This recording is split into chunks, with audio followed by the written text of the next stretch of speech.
Hey there, this is Natalie, and in this video I want to talk about Attack on Titan, even though I should probably have learned my lesson by now about how much of a trash fire that turns a person's comment section into.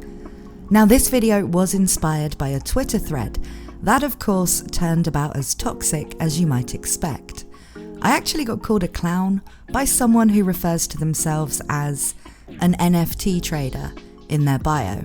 So that was obviously a low point in my life. But the thread did pose a question I've been wanting to discuss from various angles for a while now. If you were in the world of Attack on Titan, not specifying whether you'd be an Eldian or not, would you support Zeke's plan or Eren's? Now, my reasoning has always been that Zeke's plan was actually a fairly reasonable solution in terms of causing the least harm to the world overall and giving the best chance of long-term stability in the world. In fact, it would be second only to the solution of having Ymir remove Titan powers from the world altogether, and the conditions for getting her to do that were not in place at the time Zeke and Eren's plans were formed, so we can treat that as not being an option. In this video, I'm going to talk about why I think that, basically, Zeke did nothing wrong, as well as how the choices and plans Zeke and Eren came up with were written and built up to make us think about different philosophies on life, all within the context of an extreme situation that, crucially, does not align with anything that could ever happen in our world. I don't know why this has to be said, yet I feel like from every conversation about Attack on Titan I've seen, it does. But basically, discussing the potential outcomes of plans characters in this fictional setting and situation have is not endorsing any extreme actions in the real world. Anything we can think or talk about in terms of solving the peace crisis in Attack on Titan's world is essentially a thought experiment, and me or anyone else saying they would support Zeke's plan over Eren's, or vice versa, is no more a reason to go off about how that's supporting genocide or whatever than saying someone thinking about Schrodinger's cat is supporting animal cruelty. The crazy emotional reactions people have to discussing the scenarios in this show make it way less fun and interesting to talk about, when actually the problems in the series are crafted in a way that does bear some interesting discussion. And there's just no need to apply anything you see in Attack on Titan to reality. So you don't need to virtue signal about how against genocide you hopefully are when you talk about it. You can see one plan or option as better than another without wanting anyone to do it to anyone else in the real world. This is because while we can see analogies for real-world historical situations and racism in the story and setting, there is a fundamental difference that separates it all from anything in our world. And that is that the oppressed and maligned race in Attack on Titan actually do have something supernatural that's different about them, that has, in the past of that world, meant they were able to dominate. Attack on Titan asks the question, if it's already incredibly hard to create peace between nations and ethnic groups in a world where there isn't any inherent reason to distrust any entire race of people, how hard would it be if there actually was a reason, beyond unfounded hatred or prejudice, for one group to be feared? Though the Eldians within the walls didn't even know they had the power of the Titans until very recently, and though the average person on Paradis isn't interested in global politics or war and just wants to live their life, it is impossible for the rest of the world to be expected to trust people who could wield powers that give them a massive perceived advantage. We, as the audience, know that they're not evil, and most of them are fairly powerless. It would be much easier to come up with a palatable solution if they actually were monsters bent on repeating their past world domination, and that would be a more typical scenario for a fantasy story. But we also know what happened in the past, when Eldians used their powers to subjugate the world, and we can easily see that the rest of the world can't just believe that this mysterious island with people who can turn into killing machines, as far as they know, is never going to turn on them. Isayama has created a world situation where things have become impossible to resolve without the consideration of very extreme plans. Even the milder third options put out there by other characters involve killing quite a lot of people by doing a smaller scale rumbling. And when your weapons are enormous lumbering titans, it's not like you can be super precise and tactical and avoid targeting civilians. It is intentionally a world where tragedy has happened over and over again for 2,000 years, and where tragedy happening again is inevitable. That's the kind of setting Attack on Titan has, and so any kind of "why can't they all just sit down and agree to leave each other alone" type solution is off the table. Only extreme, world-changing actions can allow this world to move forward, because again, that's the kind of story this is, and the geopolitical situation in the setting has been written in a way that supports that kind of depressing complexity, where any plan that isn't of the extreme, taking matters into one's own hands variety, will hit a frustrating dead end. We see that frustration most strongly represented in Armin, but it's there in almost all of the characters on any side who haven't committed themselves to one of the more extreme plans. Now, personally, I do think a balance in this world, where the Eldians could be trusted by the rest of the population, could be reached in a couple of decades or so, but only because we're shown that military technology is advancing to the point where Titans would soon not really be the best weapons a country could have anyway. At that point, they may begin to see Eldians on Paradis as a normal country, with a particular, but not unfair or indefensible, way of fighting if engaged, rather than as a ticking time bomb that could decide to subjugate them on a whim at any moment. But then, they may also just use that military technology to wipe them out and take their resources, so a lot would be riding on how good these people get at diplomacy. And yes, I do know how Attack on Titan ends, but for the purposes of discussing what might have happened had other plans been used, I'm going to assume we know nothing of how different countries would act in the future, beyond the point where Eren and Zeke touch, and would therefore be able to execute either Zeke's euthanasia plan or Eren's full-world rumbling plan. Now, before I go into why I would support Zeke's plan in detail, I want to talk about why it wasn't ever going to be the plan we actually got to see used in the series. While I think it's the better plan for the world of Attack on Titan, I'm definitely not saying it's what Isayama should have written, and I don't think from a story perspective it ever really felt like it was likely to happen anyway. I think that for narrative reasons, Zeke's plan to use the power of the founding Titan to make all of the Eldians unable to reproduce, allowing Titan powers to die out from the world without bloodshed, was made to look less palatable to the Eldians than it actually could be, say if they got more of a chance to actually think about it and perhaps vote on whether it was a sacrifice they were willing to make, and were able to discuss what they might do to live out their lives in some degree of safety afterwards, rather than having it forced on them suddenly.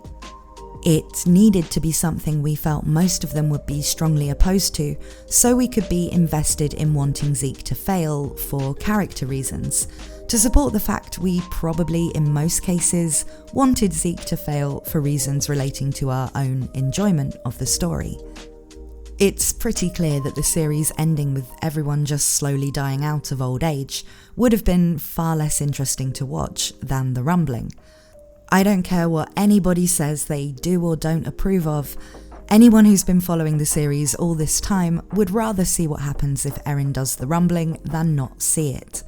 That doesn't make you a psychopath who wants the world to be wiped out, as long as the characters you like don't die. It just means you want to see the darker, more exciting and visually interesting option play out in an anime or manga. Of course, the story is better if we discount Zeke's plan as an unreasonably horrifying thing to do to the Eldians, which they're all opposed to. But is it really? We can't really say that there will ever be world peace in Attack on Titan's setting, because if you take away the supernatural stuff involving the Eldians, the rest of the world is more or less the same as our world, around maybe the 1920s, and due to the complexity of a world like that, and international politics in general, there will always be conflicts, just like in our world. But some sort of balance and stability could probably be reached if nobody had Titan powers. Titan powers existing is basically the source of all of the current problems faced by the parody Eldians themselves, who didn't even know they had these powers and who mostly can't actually do anything with them, but who've been living in harsh, technologically stunted conditions behind walls for 100 years and subjected to brainwashing, believing they were the only humans left in a world that had been ravaged by Titans, all because of a previous attempt to solve the problem of Titan powers existing. Titan powers existing are the source of many of the problems for non-parody Eldians too, who are oppressed and also used as tools because of the fear of Titan powers, and also for the rest of the world, who don't want to be killed by Titans in general or to have the threat of the rumbling, which is the ultimate worst case scenario for all of them, hanging over their heads. And so the two solutions we see from Zeke and Eren both involve making a future where whether you have Titan powers or not is no longer a difference between people. Zeke's plan gets rid of Titan powers altogether by causing the extinction of the race who can use them. Eren's plan gets rid of everyone who isn't both an Eldian and from Paradis by killing them all, and so leaves behind only people with the potential to use Titan powers. And for the purposes of this discussion, we'll assume Eren doesn't include in his plan any means of removing Titan powers from the world when the rumbling is over, and so the cycle of passing on the Titan shifter abilities and the Curse of Ymir would still exist. Ironically, a full rumbling would leave the people of Paradis in the very situation they thought they were in at the start of the series, as the last surviving members of humanity in a world that had otherwise been destroyed by Titans.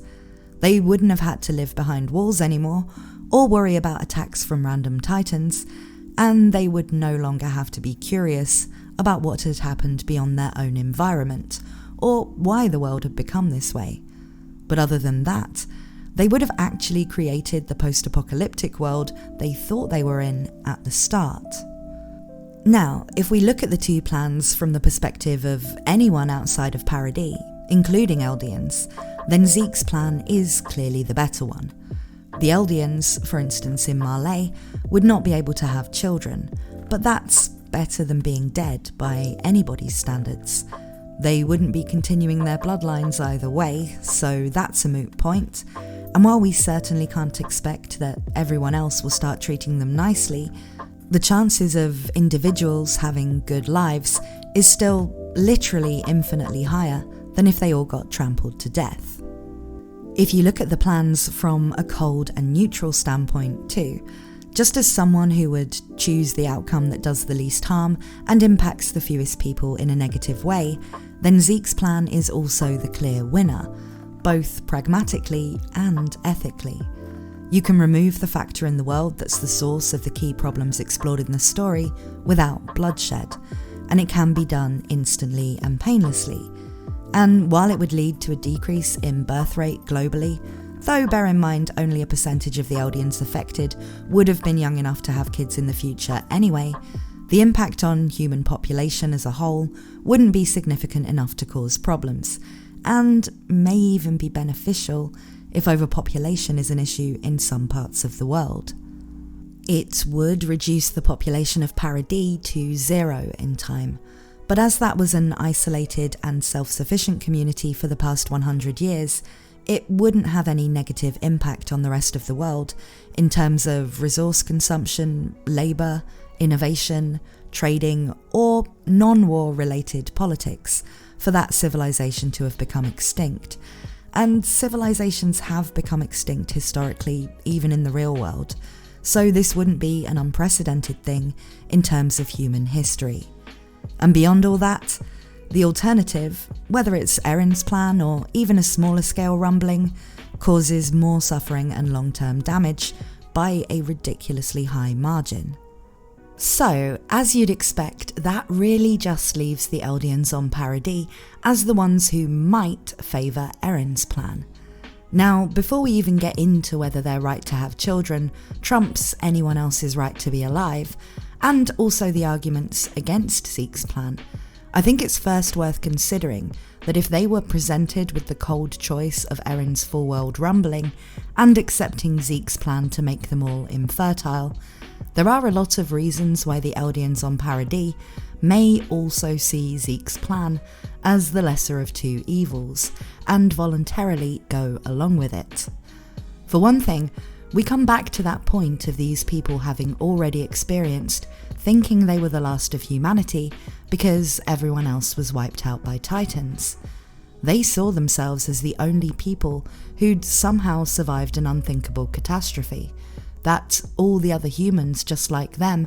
had at one time been killed by the Titans and been unable to put up a fight. I think many of them would not be able to live with the guilt of having agreed to that exact calamity befalling the world, when the alternative was a sacrifice that, honestly, might not even be a hard one for a lot of them to make. In the past, they may have seen having children as vital, because they thought they were the only humans left and needed to perpetuate their very species. But now they know they're not the last of humanity and are just one community on a planet with countless others. Would some individuals not be thinking, well, this is kind of a crapsack world, and I don't have the means to give my children a good life, so why bring more people into this struggle anyway? I doubt they have much by way of birth control, given what would have been available in the equivalent period in our world, but I would have thought that if it did exist, it would be very popular, especially among the lower classes. Some people would of course want the life experience of having kids to raise, but let's face it, there are a lot of orphans on Paradis, due to how dangerous living there was, and so creating a family by adopting kids who'd already been born would be an option for the immediate future, allowing those of childbearing age now to be parents from a functional, if not biological standpoint, if they wanted to. These are compromises in terms of the lives the people of Paradis might be able to have if Zeke's plan was executed, versus the lives they might have if they were free to do what they wanted. But they're not that bad, and I think most people would see them as acceptable compromises if the alternative is being in any part responsible for everyone else in the world being killed. Now, that's not to say everybody would think it was a reasonable compromise. Some people would still think their right to have a little baby that looked just like them, because that's what they'd always wanted, does trump everybody else's right to be alive. You know, like some people in our world think their right to believe stupid Facebook posts about vaccines trumps the rights of elderly and immunocompromised people not to be exposed to potentially lethal illnesses. Those people will be very unhappy with Zeke's plan, but those aren't the kind of people in any story that we'd be rooting for to get their ideal outcome anyway. Selfishness, even when potentially relatable, is not usually a feature admired in fictional characters. Some other people may be in favour of Eren's plan more as a form of revenge against the rest of the world than anything, and that's certainly a factor in the story. When a body of people has been treated unfairly, it's natural that while some will be keen to seek a peaceful outcome, others will seek to turn the tables on their oppressors. But probably the most interesting group to discuss in terms of the philosophy and ethics of all of this stuff would be those who would be opposed to the sterilisation, not from an individual standpoint, so not because they themselves passionately long to have their own biological children, but because they're opposed to the idea of their bloodline and nationality dying out. These would be the interesting ones, because here we can explore the arguments against Zeke's plan. The fact is that by real-world standards, what Zeke is planning to do would count as genocide. We can see that, from a practical standpoint, it's not as bad as murdering everyone to eradicate a population, because nobody is actually being killed. but causing the extinction of a population by preventing reproduction is seen as the same crime. Now, this is all for very good reason in the real world, because as we've established already, in the real world there is no non-war crimey reason why you'd ever want a race of people to die out. And also, well, how would you even do it without doing some pretty horrific things to those people to begin with? The situation in Attack on Titan does differ in that, as we've established, the reason for the extinction would be to remove Titan powers from the world, and in that it can be done instantly and painlessly, though it is still without consent.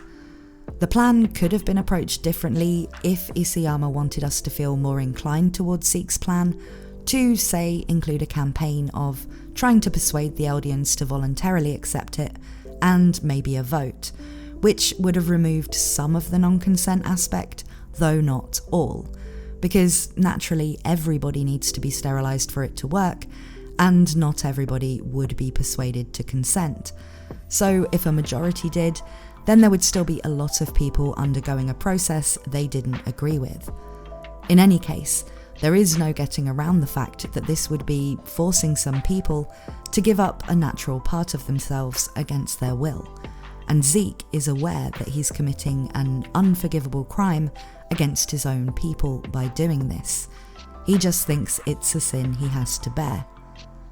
However you look at it, erasing a race from existence is something with a heavy meaning to it. And this is why, even though Zeke's plan is rationally a pretty good one, for all of the reasons I've talked about, it's still one that gets this big emotional reaction to talk about. Yes, I still think people are crazy in how they go off about it, as I said in the beginning, but it is not supposed to be something comfortable. Rationally, it may be a minor sacrifice on an individual level that saves the world, as I've said. But just as the idea of wiping out a race of people makes us feel uncomfortable as an audience, it would also not be something characters could necessarily bring themselves to agree with, because that small individual sacrifice, when made by everyone, means your people will die out. Now, this is where different people will have different views. Is perpetuating a country or even a bloodline important? These are things that only have value because we imagine them to, as social constructs. We're all part of the same bloodline if you go back far enough, and the country you're born in is arbitrary. So it's all down to how you see the world, whether those things actually matter, or whether it's acceptable for populations to come and go over time, as long as humanity itself keeps moving forward. Or, according to some schools of thought, even if it doesn't. Different people will have different views on that, both the real people in the audience and the fictional Eldians. It's certainly human nature to see the people closest to you and most similar to you differently, and prioritise them over the rest of the world, so we can't help it on an instinctive level to think the continuation of one's tribe is important. But it's that same instinctive desire to form groups and give meaning to them that enables people to dehumanize their enemies and do terrible things to people only slightly different from them anyway, so it can't be said that it's entirely a good thing. Like many instincts that gave humans an advantage in caveman times, if we can override it by thinking rationally about what's actually better for the world or humanity as a whole, then we can generally reach better outcomes. Keeping the good sides of being community-minded and social, but losing the bad sides of being tribalistic, would rationally be the better way to approach life. But of course, even if we accept that rationality, our nature as humans will sometimes make us ask, but why should I? Why should I think about what's best for the whole world of people I've never met, instead of what's best for myself and my community, the people who've experienced the same things as me? And so, if talking about the Eldians that we've come to care about over the course of the story, we're also inclined to think, why should they have to become extinct? They didn't do anything to deserve it, so if everyone else has to die for them to be free, so be it. Which makes it easy to relate to the ones who'd be opposed to the extinction plan on a fundamental level. We are designed, just like many other animals, to live in small communities and to protect them, not to consider the welfare of the whole world. But since we have the intellect to actually do it, and since we, and now the parody Eldians, live in advanced global societies, we're always going to be in conflict between what feels important and what makes rational sense. All of this is why Zeke's plan, despite being the better plan for the future of the world, is still such a disagreeable one. And that is, of course, beneficial to the feel of the story. If the clearly less harmful plan didn't have that unpalatable edge to it, then Zeke would be the clear hero of the story, and it would no longer be a story where only tragic, extremely unpleasant courses of action were available, and characters could differ wildly in what they thought the right thing to do was, believably. It would just be a story about reaching a compromise, rather than a story about a world and situation so intensely bleak that every possibility involves compromising everything. Zeke doesn't see himself as a genius for coming up with a great solution everybody will be grateful for. He sees himself as having to do something that's beyond redemption, and it's only in contrast to literally murdering a bunch of people, if not the majority of the world, that his plan can even be considered justifiable. But when you do consider it in the context of what's happening in the series, it's not only justifiable, but to me, the best solution by far, beaten only by, as I said in the beginning, having Ymir just erase Titan powers. But what do you guys think? Personally, I like how Attack on Titan creates these kind of tragic situations and makes us consider these things, and I like how unforgiving it is, leaving no room to loophole out of things with some clever gambit that will create an instant world peace happy ending. It's dramatic, it's interesting, and it's challenging to think about. But what it isn't is uplifting, or in any way typical as a shonen series. And I think that's probably why the fan community can sometimes feel a bit weird, and in endless conflict within itself, and why discussions about it can so quickly turn toxic. But nonetheless, I'd be really interested to know what you think about Zeke's plan versus Eren's plan, and about the toughness of the final choices in Attack on Titan in general in the comments. As always, thank you to my supporters on Patreon who are on screen right now, and thank you to everyone who helps me out by subscribing to my channel and watching my videos. Thank you for watching this one, and I hope to see you again very soon.